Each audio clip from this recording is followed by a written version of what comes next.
morning, everyone. Good morning. I'll call to order the September 14th, 2023 meeting of the Alabama State Board of Education. The invocation today is being offered by Reverend Shane Eisner, pastor of First Christian Church, Montgomery, Alabama. And following our prayer, we'll have our Pledge of Allegiance. Pastor? Yes, ma'am. Will you please join me in a spirit of prayer or reflection?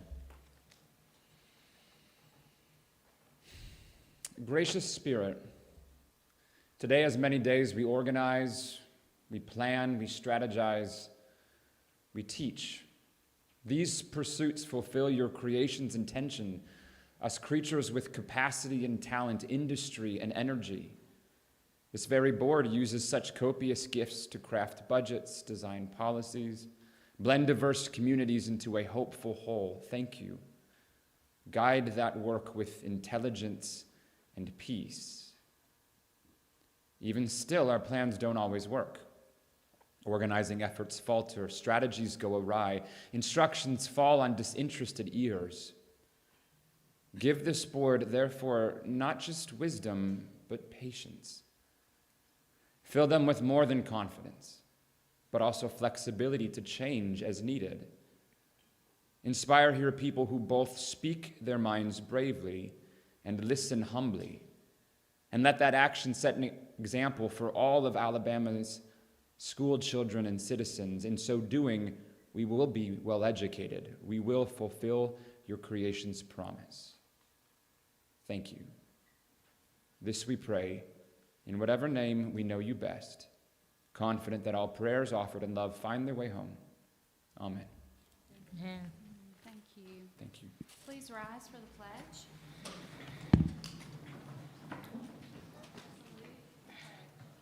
Allegiance to the flag of the United States of America and to the republic for which it stands, one nation, under God, indivisible, with liberty and justice for all.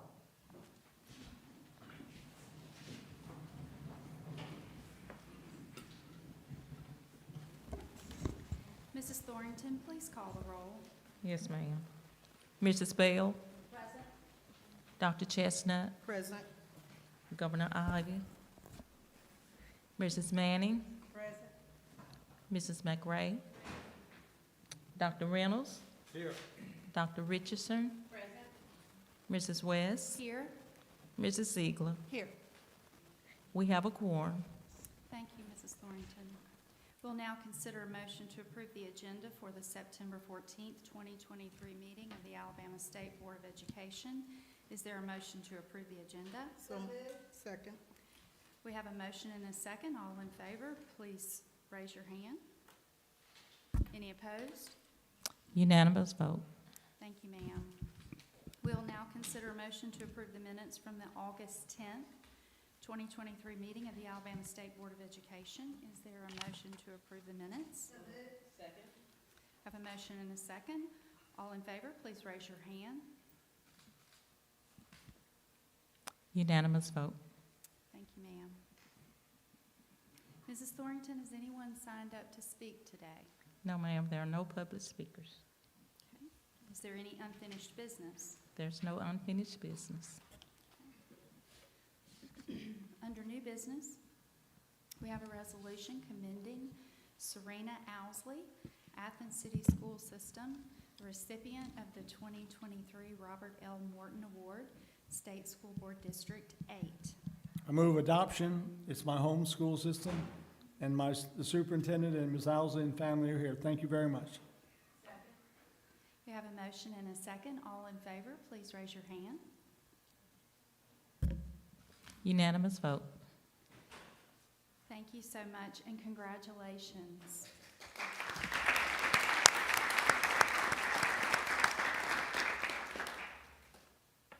All right. We will now consider a resolution proclaiming September 2023 a statewide attendance awareness month. Do I hear a motion to adopt the resolution? Second. Moved and seconded. Dr. Mackey, would you like to make any comment regarding? Sorry? Yeah, I would love to take just a moment to say, this is of course very important, we need students to be in school. We got some really good information just in the last couple of days, and it's mixed good information. So every state has seen attendance slide since COVID, and that's a concern that we all have and we need to continue to work on. However, in the most recent analysis, Alabama is number one that we've had the least attendance slide of all the states. So in other words, some states have shown that 49% of their, one state, 49% of their students are chronically absent now in the most recent year, and Alabama was at 18%. So it's not good, it's not where we want to be, but we were number one in the nation in students getting back into school and not being absent. So it is good we continue to push this, because that's an interesting ranking we weren't even looking for, because we didn't know there was a study going on, and it's good information, but we want to keep pushing it up. We don't need any students to be chronically absent. Remember, the definition of chronically absent means 10% of the school year, and so that's measured in every state. It's nice to be on top of that, but we'd like to see that our chronic absenteeism rates drop dramatically over the next year or two. So kudos to our superintendents and principals working on that, and their partners out there, but there's much more work to be done. Board members, any other discussion? We have a motion and a second. All in favor, please raise your hand. Unanimous vote. Thank you. We'll now consider a resolution proclaiming October 2023 as statewide Parent Engagement Month in Alabama. Do I hear a motion to adopt the resolution? So moved. Second. Have a motion and a second. Dr. Mackey, any comment you would like to make? None in particular, other than I know we all agree, same sentiment, we need parents to be engaged. Yes. We're not going to get students at school unless parents are engaged. So this is kind of a month to bring parents into schools, and I know a lot of our schools have big activities planned, and hope all of them will have activities planned around parent engagement. Thank you. Any other board members? We have a motion and a second. All in favor, please raise your hand. Unanimous vote. Thank you. We will now consider a resolution establishing a cut score for the lowest level in reading in Alabama Comprehensive Assessment Program. Do I hear a motion to adopt the resolution? Motion to adopt. Second. We have a motion and a second. Yesterday, Dr. Mackey, Governor Ivey was very clear with me in her communication that she is supportive of this resolution and establishing a baseline. Can you please speak fully to what the board is adopting today? I would be glad to. And this is, of course, this is very, it's been a long discussion since the last work session. And if you'd give me just a moment, I want to go back a couple of years and remind everybody where we are and how we got to where we are. So we all know this is the year. There will be no further delay, barring any legislative action, and I've not heard from one legislator that they intend to delay the implementation of the retention piece of the Literacy Act. So this is the year that will happen with these current third graders.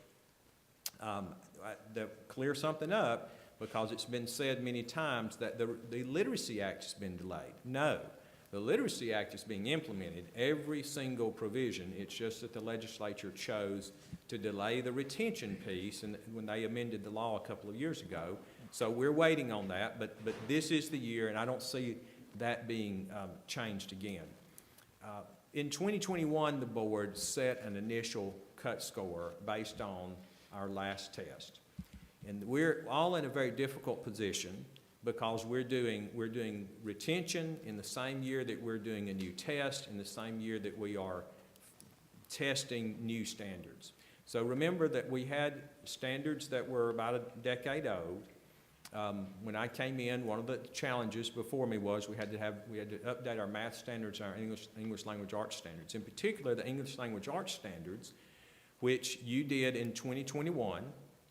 We said we were going to align our K-3 standards completely to the science of reading, which the old standards were not. For good or bad, they were not. So we wanted to completely align our professional development, our pre-service programs, and the topic for another day, our training of teachers and our instruction in the classroom to the very best science and how reading is taught. So that meant a change in the standards, which meant a change in the test. But in the meantime, the Literacy Act came in, so we established a reading subtest based on the old standards that were not aligned to the science of reading. We now have a reading subtest aligned to the science of reading because our standards are. So we have to have a new cut score. And cut scores are difficult. So we have a recommendation to us from our test vendor, the Data Recognition Corporation out of Minneapolis, verified by two processes they use, one with statisticians, one with teachers, and then verified again by our technical advisory committee, which includes people from Alabama and from across the country. And they are recommending that we adopt the cut score of 435. No matter what happened, we would have to be adopting a new, or looking at a new cut score, because the old cut score is based on an old exam. Now, it is the current cut score, but it's not valid for this exam. So we have to look at a new cut score. One of the things, obviously, board members have really had to consider is, do we accept the TAC's recommendation of going to 2 standard errors of measure below, and which means that we would be a 90+% assurance that we are actually capturing the kids who are below grade level. -1 standard of error would be about, I think, 70%. -2 is 90%. And if you don't use either one of those, then you really are kind of 50% chance that you're not capturing the whole group or the right group of kids. So it's been difficult. I've gotten many calls well, not many, I've had 3 calls this morning from people who've read a recent news article, and they don't understand because it's, well, this is technical. And I said, yes, it is technical, because it's very complex work, and that's why we rely on experts in the field. I'd like to say this has not been easy for anybody. It's not been easy for me. In fact, our staff, some of whom are here, know that I was pretty darn upset when they brought me in the summer that we had to look at a new cut score, because all the things that are going on, and I will attest, they said, you know, we talked about this before the board last fall, that we were adopting new standards, so that means a new test, and that's a new cut score. And I said, I'm sure we did, but it just didn't sink into me that we were going to have to do this again. And but we're to that point. Now, there are 2 things before the board. I know there's discussion before board members too, but there are 2 things we need to know. So one is that I'm bringing to you the recommendation from our TAC, which is to adopt this score of 435. In last month's work session, I think Mrs. Ziegler and Mrs. Bell asked me, well, how long would we stay at this number? And I said, well, probably 2 years or something to that effect.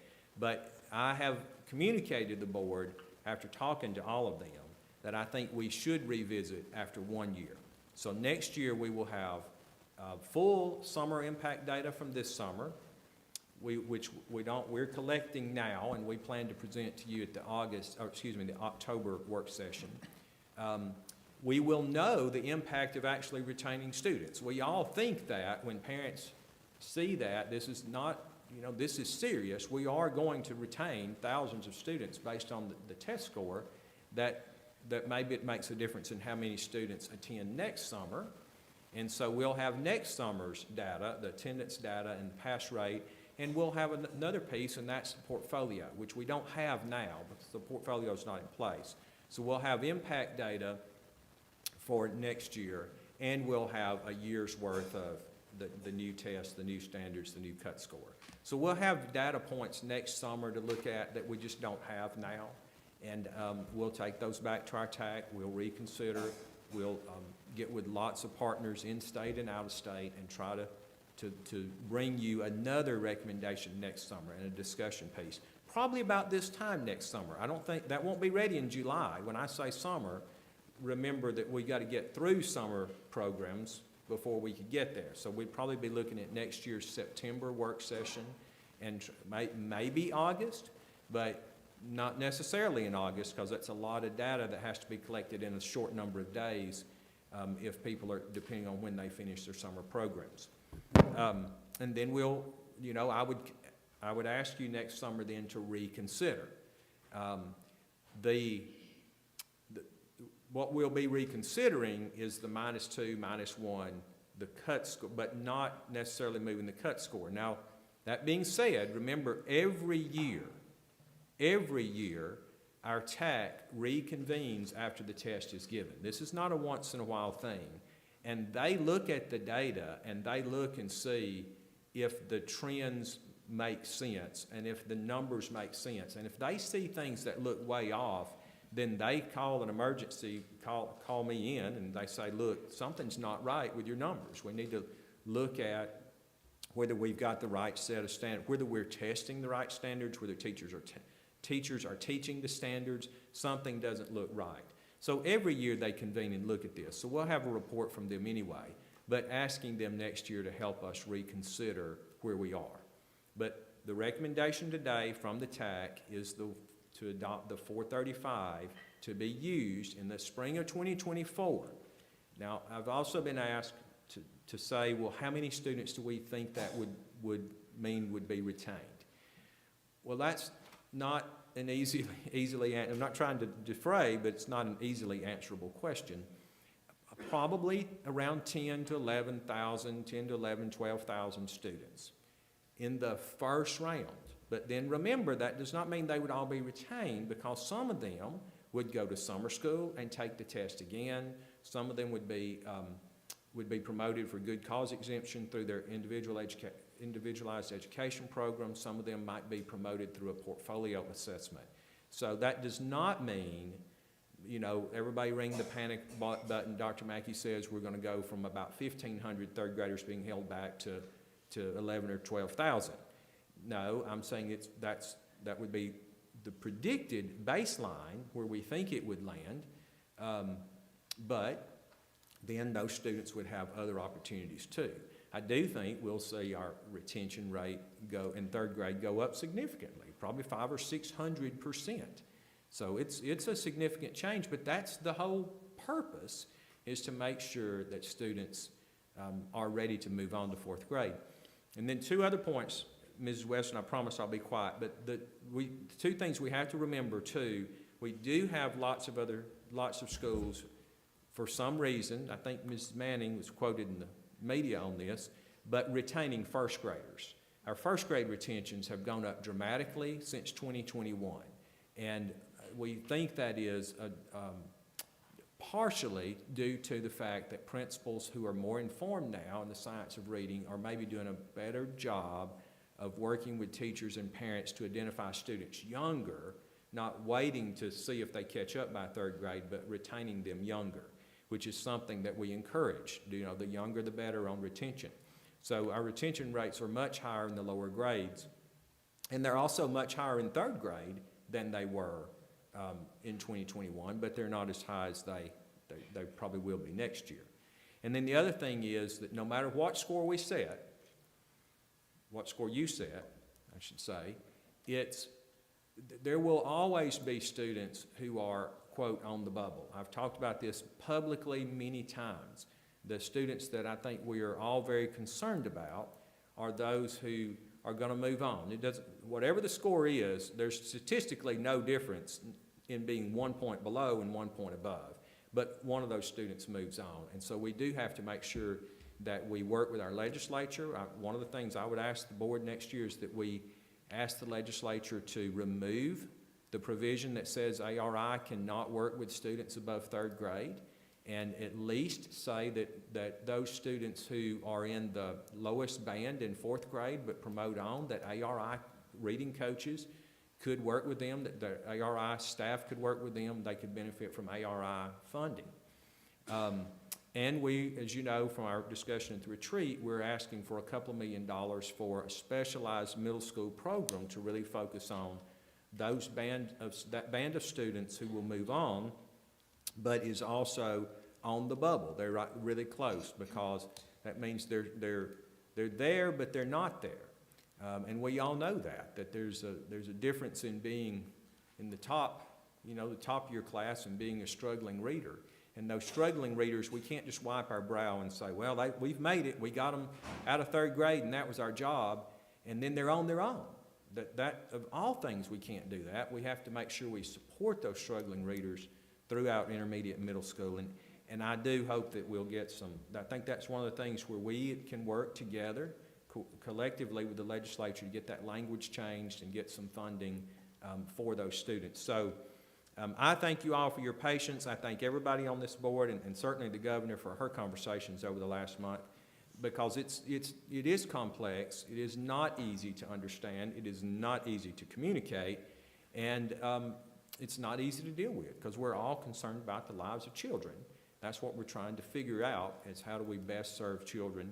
And everybody doesn't agree on that, but I hope that we can all agree that that's our goal. So with that, those are my comments, Madam Chair. Thank you. Other board members? Yes, I do. Yes. And I appreciate all the conversation that I've had, and people have called me and texted me, and I've seen them face to face, as well as the information that has been forthcoming from both the governor and Dr. Mackey. But I am going to have to say I am opposed to voting for the cut score that has been determined of -2 SEMs for just 1 year. I truly believe that this cut score does not represent grade level proficiency for our students. The literacy law was very clear in its design to teach our students to become proficient readers. And therefore, by lowering the cut scores, I think we're giving a false read not only to our students, but to our parents and to our community. They deserve to know what actually and what truly is a proficient reader. And it is imperative that we take that responsibility to provide that clear understanding, because if you don't have that, can you have honest progress for those kids? I think now is the time to make those difficult decisions, of which I'm sure we'll be in a disagreement, and our heart is always in the right place about what is best for kids. But I think that this difficult decision, by no longer allowing students to become proficient readers or being declared proficient students when they are not, they're just not at that point in time. I believe by moving them on, I know we've heard people say you worry about retaining a child that should not have been retained. My heart goes out to those that we move forward that aren't ready. And all we're doing is setting them up for potential problems later on, even to the point of maybe dropping out. And I know we all understand the earlier you retain them, where they can get that firm foundation, is the best. And it needs to be going on. But we also need to be honest in declaring what is a proficient reader.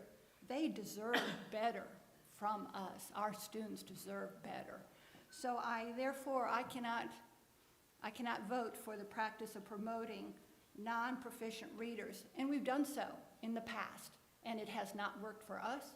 And it certainly has not worked well for our students. So I am going to be very strong and loud and clear in my no. Thank you. Thank you, Ms. Ziegler. Any other board members? Madam Chair, Yes, ma'am. I don't know that I can add a whole lot more to my colleague's statement that would, because it was an excellent statement. Thank you. I agree with what you have shared.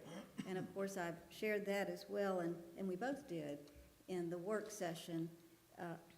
My concern has to do certainly with the student, but also with those teachers in the classroom who will be dealing with the students who have been moved forward one more year. And this year, in the fourth grade, they will not, at this point, have the benefits of the support system that was provided early on. Letters trained teachers, others who have the knowledge that would be beneficial for those students who just barely made it and probably should not have been promoted. Certainly the problem starts early, and I've always felt like children needed to know how to read at the end of the first grade instead of the end of the third grade. That was something that we focused on with the first Alabama Reading Initiative, which I've played a big role in trying to get that going in Alabama. And at the time it was successful. Alabama was recognized at the national level, and I'd like to see us back at that point. We're following, in this case, a state next door, Mississippi, and I have watched that progress very closely, the same with other states. We can talk about Tennessee. There are many other states joining in this focus on ensuring children can read at this point by the end of the third grade. But I think we're doing a great disservice if we set the bar so low that we have children, and I know that there are safeguards, and Dr. Mackey has already mentioned those safeguards, but again, at the local level, so much of that has to do with a subjective measure. I think we need to be very careful. The email that we received from the representative from the committee, perhaps there's a diverse opinion, and maybe not everyone agrees on that committee, but what was shared in that email, I have to agree with. And I thought was well said, well written. And I had a conversation with the individual who wrote the email. It was very rich, very substantive. And again, I have to join my colleague in voting against this, not because I want to ignore what the legislature, because that's certainly not the case. I just want to ensure that what we pass is what hopefully the legislature has in mind for children, and that is to ensure that they absolutely have the mastery of reading. They understand. It's not just something that we have a cursory look at and say, okay, well, this one's right on the border, but then we don't provide that support system in the fourth grade that we've had for the first, second, and third, and even some in kindergarten. I did have a great conversation. I very much appreciate Dr. Mackey's time, and he knows where I stand on this, and we share concerns in so many areas. And part of the provision is if the governor was here, so that I know 100% that she understands where we are. And it was, in my conversation, it was even, I was having a hard time saying that I could support it with her presence, but the fact that I know something must be keeping her away. But I think the presence, if she truly supported this cut score, which is, it's not where it needs to be, then she perhaps would try to make her way here. And in that email that I referenced, it did request a delay. 1 month is not too long to delay something to ensure that we make the right decision, because this is a big decision. And again, having followed it in other states, where you place that cut score is crucial. And if it's in the wrong, if it's too low, again, I think you're doing a great disservice to the children in this state. And, of course, their parents who have this mistaken assumption that their child or children can really read. And also to the teachers who will have to be dealing with this when you move children forward who are not prepared, who do not have the skills that are necessary to ensure that they can actually read. Thank you, Ms. Bell. Board members, are there any? is I there have any a other comment, please. discussion? Yes, I- Doctor. I examined this process, and Dr. Mackey and I have agreed to disagree. And I read the comments by the governor, and I know she accepted this change, which is actually a compromise from what Dr. Mackey presented at the work session. At the last I was not here, as some of you may know. I was at a national commitment that's been withstanding, and I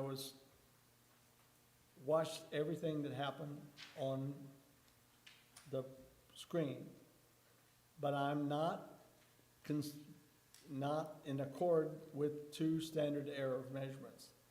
I think this is a compromise, and I don't think the compromise is in the best interest of our students. In my discussion with several legislators, the intent was children get promoted who are proficient in reading. And I know that at the last meeting, the presentation by staff was about comments by second and third grade teachers. Well, what was omitted, and that's been very clear to me, is comments from fourth grade teachers, which I think is what Ms. Bell and Ms. Ziegler are referencing. It's not the persons who want to acknowledge, promote them on, because we hadn't taught them. It's the persons who receive them that can't read. And the reality is, students are promoted in the fourth grade who cannot read are 4 times more likely to be dropouts than those who are proficient in reading.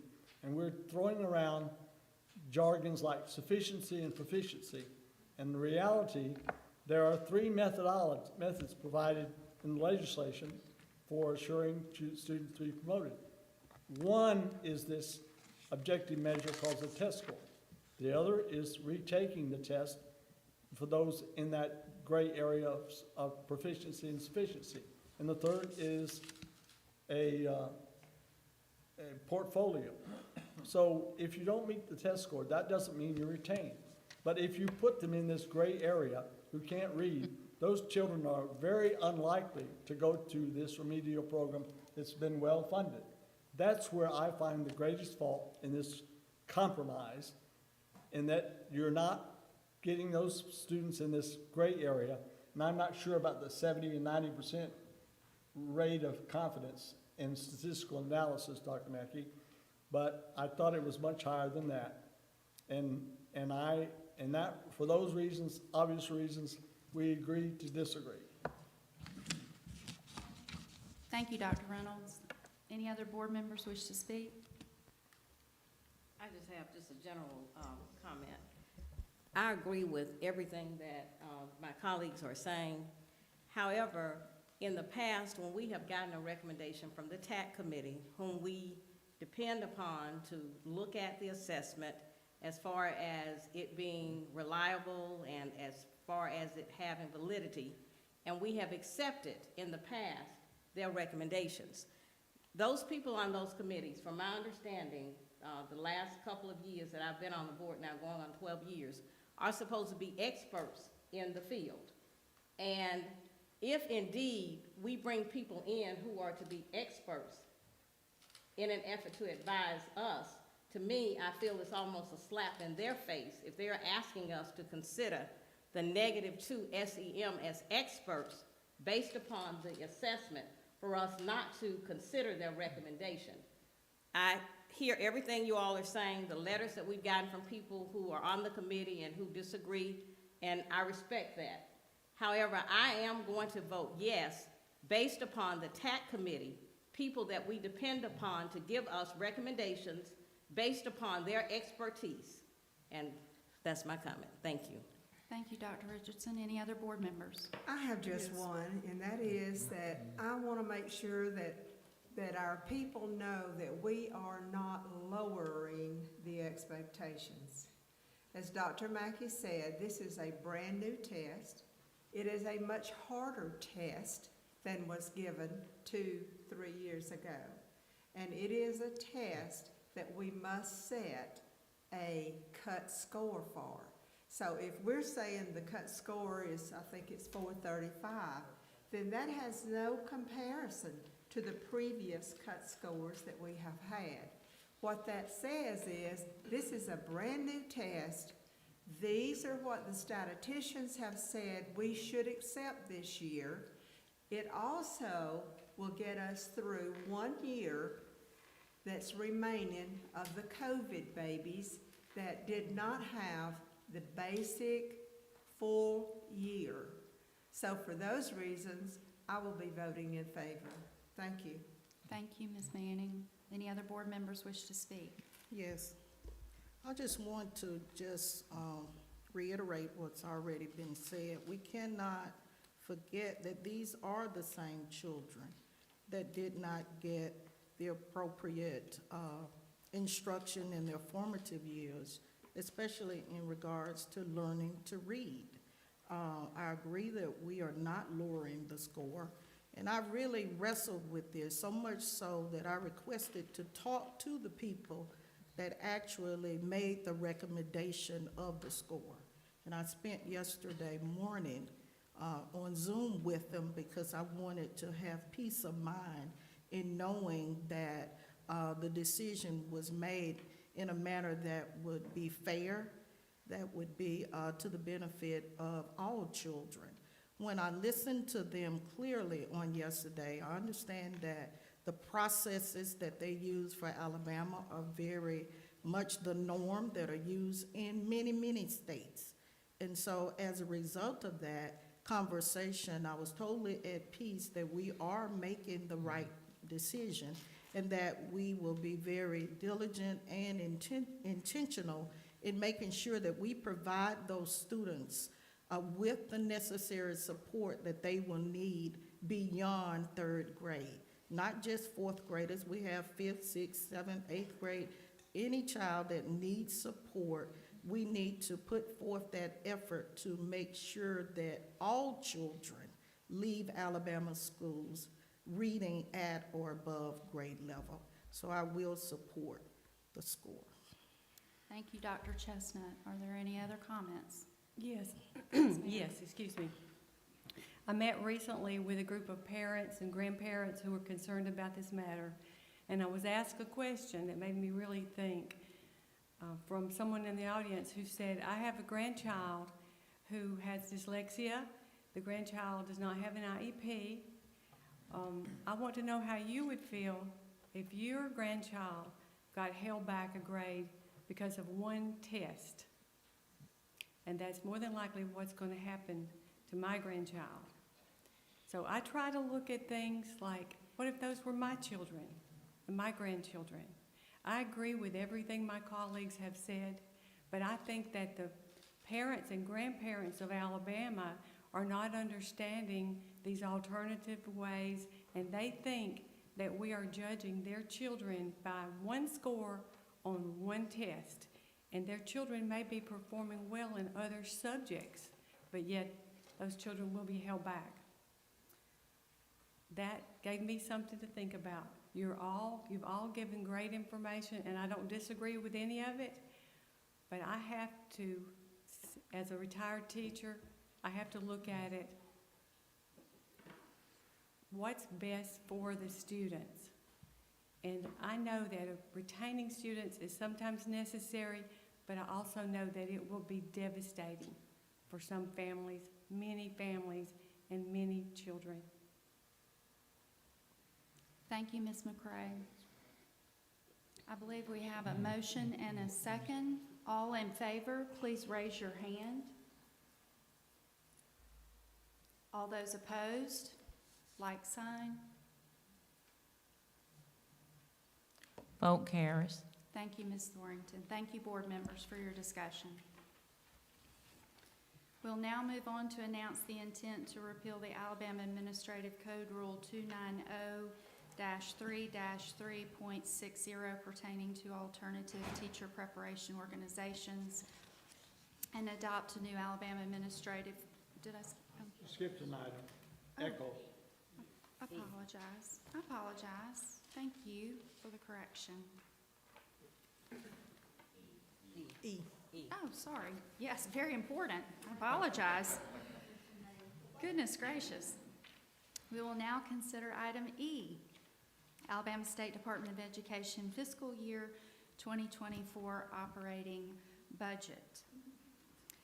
May I hear a motion to approve? So moved. Second. It's been moved and seconded. Any discussion, board members?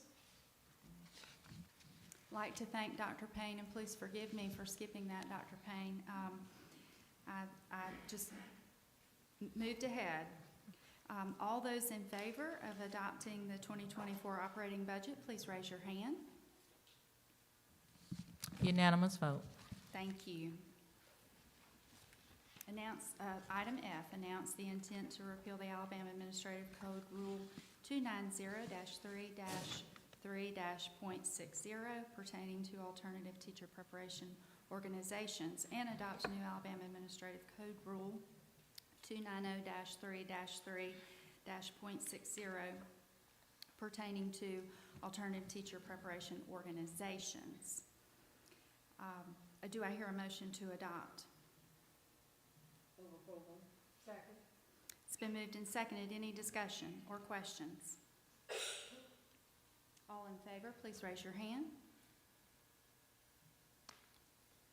Any opposed? Vote carries. Thank you.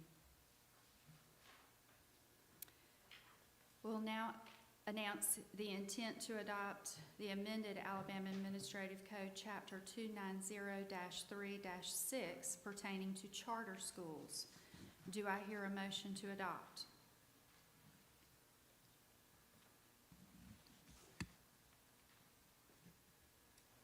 Motion to adopt.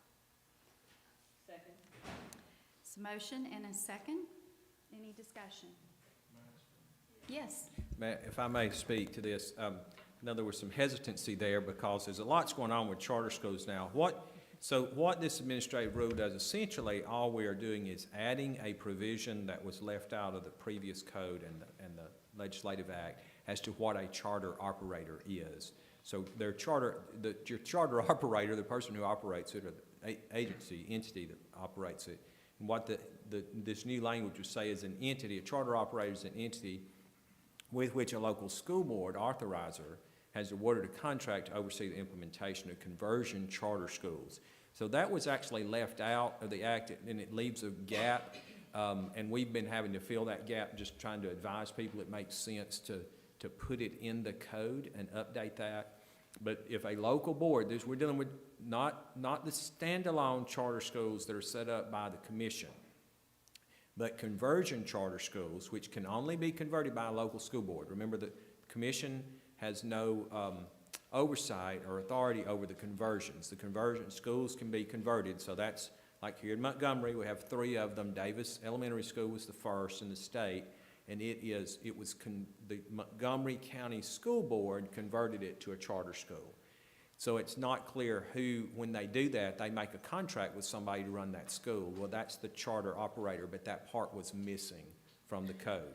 So we are updating that, and this is all about the conversion charter schools, not the standalone charter schools that be established by the commission. I just felt like that was important to say before the board moves forward with a vote. Thank you. Thank you. Any other comments? We have a motion and a second. All in favor, please raise your hand. All opposed? Unanimous vote. Thank you. Executive report, Dr. Mackey, do you have any public information or legal information? There's none this month. Perfect. Superintendent's report, Dr. Mackey, do you have anything you'd like to share? I do have a report, and it'll be fairly brief, but it's always good to end on good news, and we've got 2 good news things today. One of them's already been done, as Dr. Reynolds bragged about already. We have folks here from Athens City Schools today. I will not belabor this like I did when I wrote a little short something to the board earlier last week, but Robert Morton, for whom this award is named, many of the people in the room, as I look around, don't know who Robert Morton was, but many of us do remember. He was a local school superintendent in Cleveland County after serving in Vietnam. He came back. He was a local superintendent. I have heard stories because my CFO when I was a superintendent was a student of Robert Morton's when he was a principal, and she used to tell stories about how more than once when a door would slam, he would hit the ground because of still dealing with the trauma of having been in Vietnam only a couple of years earlier. But he ended up here as assistant state superintendent at the department. He was assistant state superintendent for administration and finance when I became a local superintendent, and he pulled us all in a room upstairs. I wish I knew which room that was in, but one of these conference rooms upstairs, and I was lost as a goose trying to find my way through this building. And he said, most people don't remember who the superintendent is after a few years, but everybody remembers who was superintendent when the school system went bankrupt. Don't be that guy. So So Serena Owsley is our CFO of the year. She's with Dr. Beth Patton, her superintendent from Athens, and we want to get some pictures afterward there with Sonia Peacebutton from our department here, who works with all of our local school CFOs. And then David Smith, I want to acknowledge too. David was a CFO in more than one school district. He helps a lot of CFOs out there. I think he is their pastor and counselor, and runs the Alabama Association for School Business Officials, or ASBO. And so we thank you, David. This is actually their award. We thank you for being with us, and thank you for bringing us a really good candidate in Serena Owsley, who does exceptional work. Dr. Mackey? Yes, sir. Dr. Reynolds, did you want to say something? Yes, I would. Thank you. As a colleague of, and fellow Vietnam veteran of Dr. Morton, and we and I are, I think, the same age and close to the same birthday. And I know that normally the governor doesn't like to delay with reading resolutions, but given your eloquent description of Dr. Morton and Ms. Owsley and the superintendent here, I would like to have the indulgence of having you read the resolution, please. That be okay? Okay. I think I have it. I have it on my screen, if nothing else. Okay, I've got it. Okay. Could I, Ms. Owsley, can you come forward, please, while we read the resolution? I think Dr. Morton would appreciate that. That's great. So our resolution commending Mrs. Serena Owsley, the Athens City School System recipient of the 2023 Robert L. Morton Award. Whereas the Alabama Association of School Business Officials, or ASBO, has established an annual award recognizing chief school financial officers bearing the name of Robert L. Morton Award in honor of the man who served as the Assistant State Superintendent of the Alabama State Department of Education's Division of Administration and Financial Services. And whereas Robert L. Morton dedicated his life to distinguished service to America, the state of Alabama, and its children through serving in pivotal roles in the field of education, including teacher, coach, principal, assistant principal, and superintendent. And whereas ASBO seeks to recognize through this award the dedication that individuals bring to their communities, their profession, and their school system in everyday life by identifying school business officials devoted to going above and beyond, both in their positions and serving their communities. And whereas Serena Owsley has shown leadership, commitment, and dedication to her job and community during her 26 years of service in public education, Mrs. Owsley presently serves as the Chief School Financial Officer, Assistant Superintendent of Administration and Finance for the Athens City School System. And whereas her achievements made within her school system, her service provided to her peers, subordinates, and community, and her stellar reputation with those who recommend her are noted. And whereas ASBO considers Serena Owsley worthy of recognition and acknowledgement of her honesty, integrity, work ethic, and consummate professionalism. And whereas ASBO wishes to bestow upon Serena Owsley the Robert L. Morton Award as this organization celebrates the best of their profession of school business management and what it has to offer. And whereas the Alabama State Board of Education acknowledges the honor of receiving such a distinguished award and joins ASBO in applauding Serena Owsley for such an accomplishment, now therefore be it resolved that the Alabama State Board of Education does hereby express its appreciation to Serena Owsley for her dedicated and distinguished work in public service with the Athens City School System. And be it further resolved that the Alabama State Board of Education does hereby congratulate Serena Owsley upon being named the recipient of the 16th Annual Robert L. Morton Award and wishes her continued success done this 14th day of September 2023. Thank you. Thank you, Dr. Mackey. Thank you, thank you. Ms. Owsley, did you want to say something? Please do. Oh, that's, thanks, Dr. Reynolds. No, I greatly appreciate this. I know the standards have been set high for this award, and I know several of the CSFOs has gotten that previously. So it's a great honor that I was selected this year, and I greatly appreciate it. Thank you. Ma'am, thank you. Now, I have one more thing, and the report will be finished. But Craig Collins, if you'll come down, and I know, I'm sure Mandy is going to join him. Surely you come stand with him. Jimmy Hall, y'all, everybody who works with JAG, come stand with Craig. Craig's going to talk. Y'all know that we have, for several years, worked really hard in the JAG program, Jobs for Alabama Graduates, to make sure that we reach the national goal of what's called 5 for 5. So there are 5 standards, and we want to meet all 5 of them each year. But this year, there's a twist. So turn it to Craig Collins. Yes, sir, there's a change this year. For the first time, we have 6 of 6.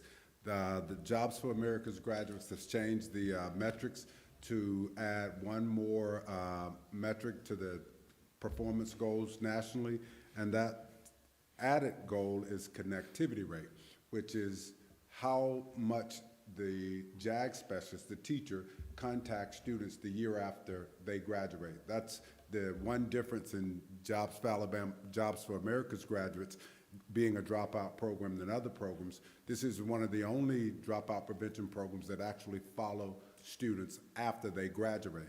We've found that that's really one of the most important pieces to determining success after graduation, is that coaching and guidance and mentorship continues 1 year, 12 months after graduation. So Alabama has, again this year, and we're really, really proud to say that we've exceeded the national performance goals, again, 6 of 6 this year. And you know, I really want to commend our JAG specialists out there in the community who are really doing the heavy lift of being there for those students to guide and coach and to mentor. They're the ones that enable us to receive this award each year. And I do want to also say that we enjoy the leadership from our governor, from you, Dr. Mackey, and this State Board of Education. None of this could be possible without the support that we get from everybody. As well, under your leadership, Dr. Mackey, we've grown from 28 programs just 2 years ago to 47 programs now. And to scale up almost 50% and to continue to have that kind of quality program is just really phenomenal. And I got to tell you that couldn't happen without a dedicated state staff. Charlotte Dabbs, our state coordinator, Amanda Nichols, our state director, to have 48 programs, 47 programs, and to train and to mentor and to provide technical assistance to all of those added programs and continue this quality. It really is commendable for them. And under Dr. Hull's leadership, again, we're just so happy for the state to be able to achieve this award. And so, again, this year we have a nice plaque that we'd like to share with you, Dr. Mackey, and one for the governor. Mr. Moore, if you'll provide the governor with this and our deep appreciation for her support. Thank you.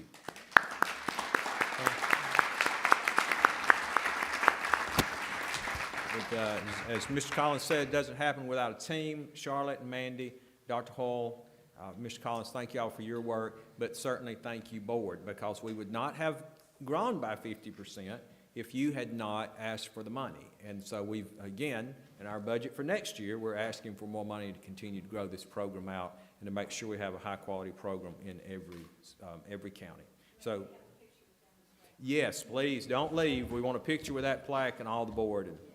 And that concludes my report, Mrs. West. Thank you so much. And let me just say, I had the privilege of attending a JAG graduation and meeting some students about a year ago, and that was such a wonderful treat for me personally to talk to those students and hear about the work that had been done to support them to finish high school and to actually go on and have meaningful work. Each of those students were going through interview processes. They were excited about earning a paycheck. They were prepared for what to do with that paycheck and the good decisions that needed to be made to continue on successfully. So I can attest personally that this makes a huge difference in the lives of our students. And so I just thank you for your hard work. It does not go unnoticed. It's probably one of my favorite programs. So thank you. Our next elementary and secondary education meeting of the Alabama State Board of Education will be held on Thursday, October the 12th, 2023 at 10 a.m. in the Gordon Persons Building Auditorium. Is there a motion to adjourn? Second. Been moved and seconded. All in favor, please raise your hand. We are adjourned. And I would ask if Ms.